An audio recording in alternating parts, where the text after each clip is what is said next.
Okay, so we are starting our next talk in the afternoon session. Please welcome Mark Smith, and he will give us talk about protecting your users from change.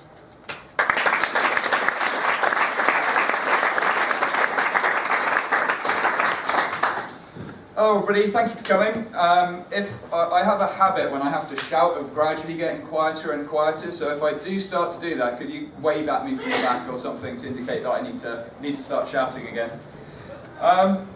So yeah, thank you for coming to my talk. I've given this a few times before, and the original title was Pythonic Refactoring. But before I get into that, I'd like to talk about one of my favourite subjects. This is me. I'm a developer advocate at Nexmo. People at the front will see that everything I'm wearing is like Nexmo branded. You can't see my socks, which are also Nexmo branded.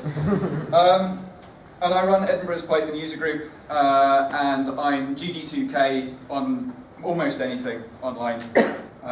So feel free to tweet me.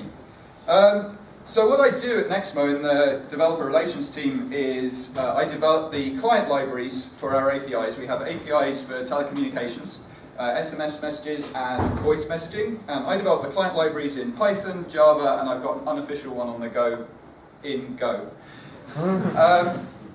And my job is basically to talk to developers. So sometimes it's like this at the front of a room, but more often it's kind of one-to-one, and a lot of it's online. I'm talking to developers about their experience with our product, and then I'm feeding that back into our API team, and also feeding it into the client libraries that I maintain myself.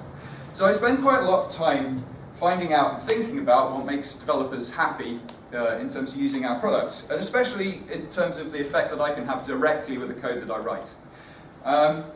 So, as I say, this talk was originally called Pythonic Refactoring, but it's not really a talk about refactoring, which is why I've changed the title. If you are interested in refactoring, there's this book, which is very well known, it's been around for a while, and I do recommend it. It's got 72 refactoring recipes in it, so it's quite comprehensive. It's very Java-centric, so if there's a reason you haven't picked it up or at least bought it, that's probably the main reason. Open it up, find out it's Java, and put it down again. It has lots of good advice in it, but its main theme is really important. It's to be prepared to change your code continuously over time in order to clean it up and allow new architectures to emerge as you're developing. What it's not so worried about is breaking your user's code. So in terms of maintaining libraries, it's not so much worried about the layer of stability that you have between you and your customer. So this talk in general is about change. It's about library maintenance mainly, and it assumes you have released code, or you're planning to release code, with 2 or more users. Now the point here is that when you make a change to your library that breaks backwards compatibility, that's a one-to-many relationship. So everybody who wants to upgrade or use your code then has to change their library. That's generally something that people don't like. So, this gets worse the more customers you have. So a great example of this is the Python core library itself, which is generally referred to as where Python code goes to die. Once something's in the standard library, you can't change it because there's thousands, if not more, millions of users, and they're all going to have to change their code. And we've seen what happened with Python 3. We're still trying to get to the next version of Python. So these can have big effects. And this talk is also about hiding those changes from your users. So it's about allowing change when your customers are important to you. And I'm going to use the word customer and user interchangeably. This applies equally with open source projects. I just happen to work on a commercial open source project. So I'm going to talk a lot about ensuring your interface is stable. But why would you want a stable interface? I've kind of already covered it. It's about keeping your users happy. But it's also about success. So it's like your library will not continue to be used over time if you keep breaking backwards compatibility. About 15 years ago, there was a big explosion of web frameworks in Python, and very few of those are around now. But there was one particularly popular one now that really isn't in use anymore. And the main reason was every 6 to 12 months they would release a massive breaking change. And every time you break compatibility with an upgrade, It's an opportunity for your user, instead of rewriting for your new version, it's an opportunity for them to switch to a different library that's maybe got a little bit more stability or is currently more exciting. Whatever reason, it's a chance for them to move. You want to lock them into the library that you maintain because that's how you succeed. So the first part of this talk is less technical. It's more about running projects. And the second part is a handful of tricks, Pythonic tricks for swapping things with other things without breaking your compatibility with your user. So first I'm going to talk about what an interface is, what it's made up of. I consider it to be the boundary of your code. So it's kind of where your user uses your code. And it's the part that if you change it, it's going to affect your user in one way or another. So in Python, the boundary of your code is particularly broad and complex, and I'll show you why. So these are some of the main elements that your interface is made up of, and I think that when we all kind of know most of these, we've got modules, classes, functions, and methods. Those are the first things that you think of. The parameters that you pass to functions and methods, the return values, global variables. I think when we start where we start to fall down is maybe when we start to think about exceptions, because especially in Python you don't declare the exceptions that you raise from different methods, and so we tend not to think about them quite so much. And because they're kind of invisible until they happen, if you have a dependency on another library and they introduce a new exception that you weren't ready for, suddenly they've changed your interface without you knowing. So exceptions are something I think people could think about a bit more. Structure is about where your code lives, so it's just if you're moving stuff around, you're going to break compatibility with your user. And the last one, bytecode, which I've put in tiny text because it's kind of silly, but it just kind of shows how problematic this is in Python. I love Python, by the way. I am a Python developer. There's a small GitHub project by Sebastian Noack that went viral on Hacker News a couple of years ago, and he's got a decorator that you wrap a function that you use on a function, and it allows you to use goto inside the function. And the way that it does it is that it disassembles it, mucks around with the bytecode, and then reassembles it again. But if you think that, I mean, Python is completely transparent and mutable. You can get at any bit of somebody else's code if you have their library installed, and you can do whatever you want to with it. So if your user is doing something stupid, like disassembling part of your library and reassembling it again, then potentially changing the structure inside a function could break compatibility with the user. I'm going to show you some stupid tricks later as well. So, in my opinion, interfaces should be as strict as possible. And I tend to think about it like this toy. So you've got your library is kind of wrapped in these walls, and then you have you can pass well-defined objects into the library via the interface. It's validated on the way, and calling functions and methods, and then well-defined stable objects are returned. And in theory, it should be impossible to refer to classes, methods, functions, or variables that aren't exposed by the interface. And the reason I think you should be strict as possible, is because ultimately the problem with duck typing is that you might have different ideas about what makes up a duck to your user. So yeah, even if you're not publishing the library externally, internally in your organization, your code should be divided up into small maintainable libraries, because the more contained it is, the easier to reason, and if you have defined documented interfaces, then it means that other people can use parts of the code without kind of looking at a big mass of kind of undivided code. So the thing about this idea, and this idea of a strict interface, is Python's not really like this. And to show you an example, it's a really silly example. Here I've imported request, and I've just done a dir on the request module, and there's a load of stuff in there. Some of it we're meant to use, and some of it we're not meant to use. And I've just highlighted a few to go through. We've got this double underscore loader, double underscore attribute. I don't know what that is. Maybe it affects the way that this module works because of the convention of having double underscores at the start and the end. We've got an internal thing, and apart from the fact it's called internal utils, we know it's internal because it starts with a single underscore. And we've got a thing called compat, that could be fun to play with. We've got a function called get and a submodule called models. So what I'm going to do with this, I've imported requests, and then I've defined a function called stupid request, and it takes any arguments you want to pass to it, and then it just prints out the words don't be stupid. And then what I've done is I've modified the request module that I've imported. So I've swapped the get function that you get with requests for my own function.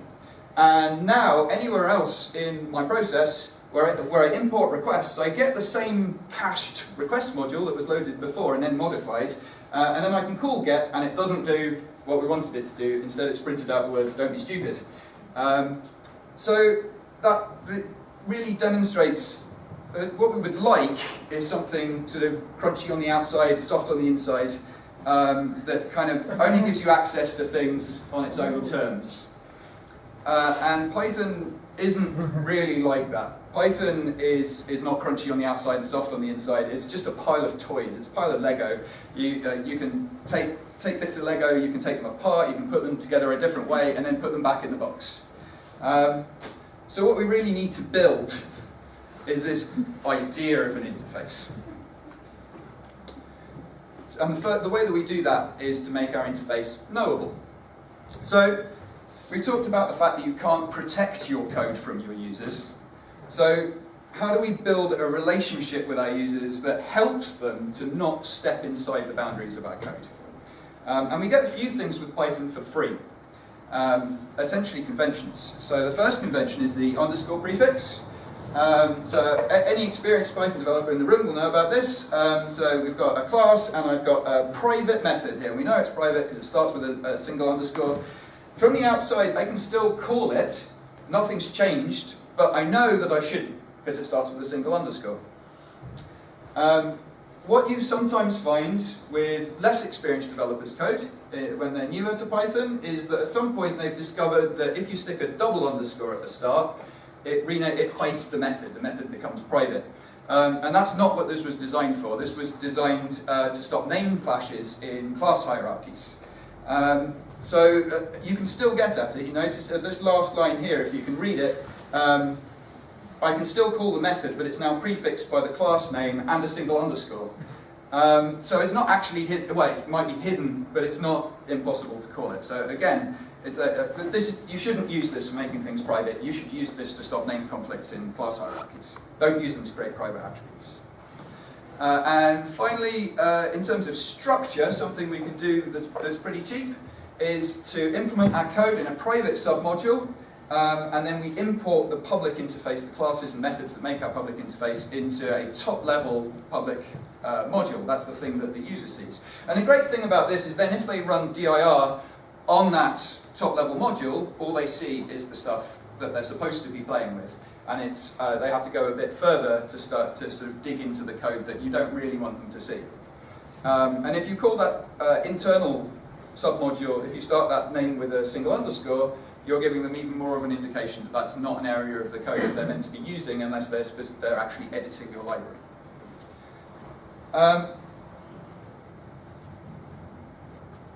Yes, so I've missed a slide, which is throwing me off a bit. Something that's a lot more expensive in terms of time is documentation. It's more expensive, but it is so valuable. And documentation is the primary way that you actually communicate with your users. And the Python ecosystem has really good documentation. So much so that the Read the Docs conferences is kind of spun out of this community. And it's interesting that we have such good documentation that people have actually taken this a step further and kind of dedicated more time to it. And I think the reason for this is that our community has learned that your users will use the interface that you document. And if you don't write documentation, users will actually read your code. And I think we can all agree that nobody wants that. So Python is not like Java, my other main programming language. It's where you ship just the bytecode. Python, shipping bytecode only Python libraries is actually unsupported. Although occasionally there's a kind of clamour to add it as a supported feature. So we ship source code, so our users can always look at the way that things are implemented. And if you don't write documentation, users will actually guess the interface and they'll get it wrong. So write documentation. I recommend Sphinx or MakeDocs. don't recommend auto-generating your documentation with tools like Epidoc. Although at the last conference I spoke at, somebody mentioned to me that actually auto-generated documentation is a great way for contributors to understand the internal structure of your code. So there's definitely a place for auto-generated documentation, but it's not for your library's users, in my opinion. And finally, in terms of communicating with your users what your interface is, there's type hints which have come out in recent versions of Python. And I know they're kind of controversial. They allow annotating parameters, variables, and return values with the types that are expected. IDEs use it, and they gain quite a lot of power from it as well. I've been using PyCharm recently, and it starts to suggest the right kinds of variables based on the annotations that you've used. I'm currently adding annotations to a new version of our Python library, and it's going pretty well so far. I think we're going to keep it, but it's still like, I think it's really early days in terms of whether that's worth the effort of upkeep. So it's another way of communicating type assumptions to users, and it's probably useful, at least at your interface levels. So in answer to the original question, what is your interface? The answer is that it's code that you've documented for your users. So, now that we've solved what your interface is made up of, and how your users find out which parts of the library they're meant to use, and they're oblivious of the code they're not allowed to use because it's not documented, and the code they're allowed to use is beautifully documented, so they've got no need to go digging in your code, which is good. So, now you've made all these promises to your user about what your interface looks like, you need to stop yourself from breaking those promises. And we do that through testing. There's this quote that is commonly attributed to Jacob Kaplan-Moss, code without tests is broken by design, but he claims he never said it, so I've put it up as anonymous. And I would say a corollary to this is that if you're not testing your interface, then you don't really have an interface, or at least a guarantee. So there's this relatively standard diagram, the pyramid of tests, and the idea is that you should write more of the bottom tests and as few as possible of the tests at the top. So manual tests are expensive to run, they require humans, and they take a lot of time. They're also unreliable, whereas unit tests are reliable, quick, and easy to write, so you should write lots of them. And I've added interface tests in the middle here. I think it sits around kind of integration test levels. I think most of us already have these for our libraries, but we haven't separated them out. And the useful thing that you get if you separate out the interface tests is that if you break your interface by accident, or if you've made a change that means that you're then modifying your interface tests, then you know that you've broken backwards compatibility, and you can choose to either roll back that change or inform your users. And the way you inform your users, at least primarily, is versioning. I recommend semantic versioning, which I'm sure we're all using now. It's documented on semver.org. The basic idea is you have 3 numbers for your version. The first number is major, and then minor, and then patch. Patches and minor changes should be backwards compatible usually, or at least minor changes should be almost entirely backwards compatible, because it's very difficult to guarantee these things. But if you knowingly make a backwards incompatible change, you should be rolling that major version up. Then you should be writing release notes. I came across this year, keepachangelog.com. And they recommend a specific structure to your changelog that I think is incredibly useful. And they say for each release you should be dividing your list of changes up by things that are added, changed, deprecated, removed, fixed, or are security fixes. And the things we're really interested in when we're talking about interface changes is changed and removed. Usually if you've got items in those subsections, then you've broken backwards compatibility, you need to roll your major number, and you need to let users know that they're going to have to make some changes to their code. So, it is okay to break backwards compatibility as long as you communicate it and as long as you don't do it all the time.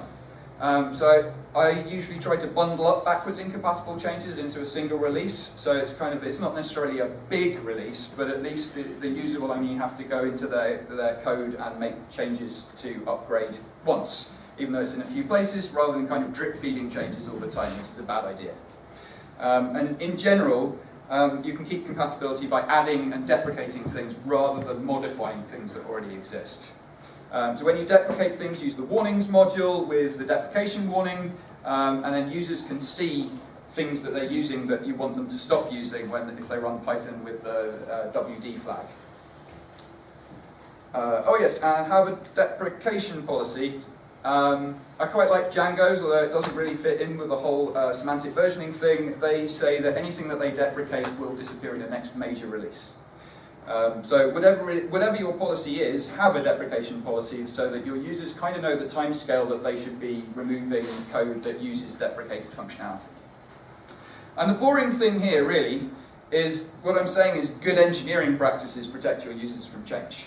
So it's documentation, it's testing, it's versioning. These are relatively straightforward. And now I'm going to go through some technical solutions. I've had to compress this talk from about 40 minutes to 25, so the first two aren't going to involve showing you any code, but we can cover some stuff at a high level. So the first one, if anybody who's used the property decorator has used this pattern before, so the idea is that you have a static attribute of some kind. So in here, in this case, I've got a salt, which is full, which is a nice secure value. It's generated by a fair dice roll, so it's random. And then your requirements change, or possibly in this case, you've got them wrong in the first place. And in fact, we need a dynamic value. So each time you request this salt attribute, we want it to be a slightly different value. So let's say the current time. So what we want to do is replace this with a method. But if we replace it with a method, you have to call it, whereas at the moment we're just accessing the attribute, which is a break in backwards compatibility. If we want to keep backwards compatibility, but also switch it out for a method, we can use the property decorator, which makes a method look like an attribute. They're awesome, I love them. So yeah, property decorator. And the next pattern I'm going to talk about is singletons and factories. So in this case, the refactoring that I'm covering is in the refactoring book, and it's called replace constructor with factory method. And that is actually a backwards incompatible change in Java, which is what the book's written in. But fortunately, in Python, we can do this without breaking backwards compatibility. So by implementing, so here we've got a constructor, but we end up with two objects, and what I'd really like is when we instantiate two config objects, we actually get the same config object back, because they'll be configured the same way. And the way we would do that is implement the dunder new, I'm going to say dunder, method, and that then changes that's the actual constructor of the object, not the initializer, so you can actually return an object that was previously loaded rather than a brand new instance. The next pattern is, I call functions to methods, or the default instance refactoring. So the idea here is that you've you've written some top-level functions in your module, and gradually the complexity increases. So here I'm actually using the global keyword inside a function, and that's generally a sign that you've got you've structured the code wrongly. So really, this is a perfect case for refactoring, putting things in a class. But then you're breaking backwards compatibility, right? Because there's a class, or at least an instance, that they then have to call methods on. So I like this pattern, which is where you take the functions and you move them inside a new class. So I've got this kind of app class that abstracts this bunch of functions. Actually, I've got arrows, there we go. So I've moved my top-level function into the class. I'm instantiating the class into a default instance. You could keep this private if you wanted to, but I think it's quite nice actually to make it public, to add it to your interface. And then the user can use this if they want to, or they can configure a separate app object themselves and then use that in their code. They can use the default or their custom configured objects interchangeably. But we've still broken backwards compatibility because it's in a class, so we can take the method and it's bound to the default object that we've created, and we can just assign it to a top-level global. There and there. And that can then be called. It looks like a function from outside, but it's not. It's a bound method on your default object. I'm really rushing through this because I've got like 2 minutes left. So, there you go. Actually, that didn't help. So, this last pattern I almost took out of this talk, but then the first time I gave the talk, somebody from, let's say, a very large social network came up to me and said that they've had to use this refactoring internally. They've got a library that they use throughout the company, and they needed to make a backwards incompatible change, but using this horrible hack, they didn't have to break compatibility. And every time he uses this library, it makes him cry just a little bit. So I thought I would teach you all how to do this. So here we've got a similar pattern to before, but instead of salt being inside a class, it's on a top. It's a top-level attribute. It's a global variable on a module. And our requirements have changed. So we really want to replace this with a function, but then it's backwards incompatible. So we could use, we think, oh, we could use the property decorator for this, but the property decorator only works on classes. So I think I heard a gasp, so I think somebody's worked out what I'm about to do. So we can't use a method. What we really want here is to replace this module with an object that has properties on it. And in fact, you can do that because Python is completely mutable. So the steps that we go through here is we create a class, we put each of our variables that we want to be dynamic on the class, and we make them properties. Then we create an instance of our class, and then we replace the just imported module with the instance at the end of the module load. So I really don't recommend you actually do this in production, but if you really have to, it does work. So this is what the end result looks like. Why did I import sys? Oh yeah, of course. So okay, we've got our class, that's step one. We've moved our property, or we've created our property. This was our static value before. Then we create an instance of our class. And then we've got this sys modules dictionary, which people think of as kind of a way to see which modules have been loaded, but actually, again, it's completely mutable and it changes the loaded modules system-wide. So I'm using the name that this module has been loaded under, which I've put it in a file called fake.py, so you'd import it as import fake, and then at the end it's replacing that loaded module with this instance of the class. So from the outside, it just looks like a module, unless you start printing it out and things like that. But there's ways around that. So yeah, it is a useful pattern, but it's kind of dangerous because it's magic. So there's further techniques, which I don't have time to run through, but I do recommend you kind of skim through this dive into Python section on special methods names. It's really readable, and it kind of shows you how Python works under the covers. And if you haven't heard of the descriptor protocol before, I really recommend you kind of look at how that works, because with changing attribute access on classes, that's kind of where all this stuff is done, using the way that Python accesses attributes under the hood. So the dangers of kind of swapping things out for other things. So really, in general, all clever tricks have risks attached, especially that last one. So often it's better to break code than to use magic to hide the fact that you've it's better to break compatibility than to use magic to kind of hide what you've done internally. But sometimes these things used sparingly can be useful ways of essentially making up for decisions you made earlier that no longer apply. So the best you can do in Python really is to attempt to anticipate the way that users are going to use your code and then try to keep in line with that. Exceptions are something we need to think about more, and also because people use them in different ways, it's almost impossible to maintain compatibility in a sort of strict sense. Sometimes users pass data out of exception messages, so even changing the format of a message in an exception could break your user's code. So again, you just have to make sensible decisions. Type assumptions are also a big danger. We often have different ideas about what types are accepted and what types are used internally. Iterables are not replaceable with lists. You can only loop through an iterable once, well, potentially. And then there's monkey patching, which people can do all the time. Sometimes your users might even have a good reason for monkey patching your library, but ultimately they've broken all their agreements with you if they do that, so you generally don't need to worry about that.